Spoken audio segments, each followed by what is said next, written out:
জগন্নাথ ধাম দীঘা। জগন্নাথ ধাম দীঘার মহাপ্রসাদ আজ 25শে জুন রেশন দোকান থেকে পেলাম। এখন এরকম একটা স্টিকার লাগানো ছিল, স্টিকারে একটা নাম্বার দেওয়া ছিল, আমি স্টিকারটা ছিঁড়ে ফেলেছি।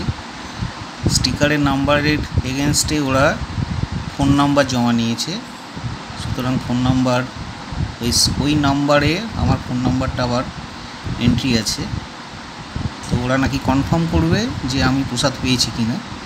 তো এতে আইডেন্টিফিকেশান হয়ে যাওয়ার চান্স থাকার জন্যে আমি স্টিকারটাকে তুলে দিয়েছি। পশ্চিমবঙ্গ সরকারের পক্ষ থেকে জগন্নাথ ধাম দীঘার নামে রেশন দোকান থেকে প্রসাদ দেওয়া হচ্ছে।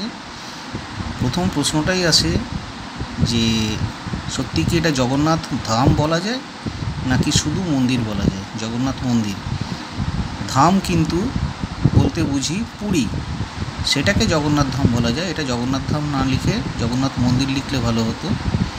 দুই, মহাপ্রসাদ বলে যেটা বিতরণ করা হচ্ছে সেটা তো অ্যাকচুয়ালি পুরীতে যেটা হয়, পুরীর মন্দিরের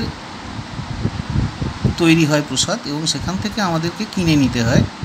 কিন্তু এখানে কিন্তু কোথাও জগন্নাথ মন্দিরে প্রসাদ তৈরি হচ্ছে না। এটা বিভিন্ন ডিস্ট্রিক্টে, বিভিন্ন মহকুমাতে, বিভিন্ন মিষ্টির দোকানে, এমনকি শুনেছি যে মুসলিম মিষ্টান্ন ভাণ্ডারেও অর্ডার দিয়ে এই প্রসাদ তৈরি হচ্ছে। তাহলে কি এটাকে প্রসাদ বলা যায় না শুধু মিষ্টি বিতরণ হিসেবেই বলা যায়? যাই হোক, জগন্নাথ ধাম দীঘার নাম করে যে প্রসাদ দেওয়া হচ্ছে সেটা এবার বক্সটাকে ওপেন করছি। বক্স ওপেন করে দেখা যাচ্ছে এখানে প্রসাদ হিসেবে দেয়া হয়েছে এই একটা মিষ্টি, এটা গজা এবং এটা হচ্ছে প্যারা এবং গজা, এবং তার সঙ্গে একটি ঠাকুরের ফটো দিয়েছে। ইচ্ছে করলে আপনি বাঁধিয়ে নিতে পারেন ফটোটা এবং আপনার ঠাকুর আসনে এটা রাখতে পারেন। এটা খুব ভালো, আপনি মন্দিরের ছবিটাও পেয়ে যাচ্ছেন, ঠাকুরের ছবি পাচ্ছেন। শুভেচ্ছা সহ মমতা। যাই হোক, প্রসাদ হচ্ছে একটা গজা, একটা প্যারা, এই হচ্ছে বক্স। এখানেও একটা প্রশ্ন আসছে। প্রথম হচ্ছে, আবার বললাম যে জগন্নাথ ধাম বা মন্দির থেকে কিন্তু প্রসাদ বিতরণ হচ্ছে না, বা সেখানে তৈরিও হচ্ছে না।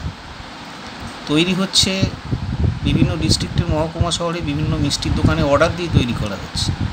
তো এটা কি প্রসাদ বলা যায়? এক নম্বর। আর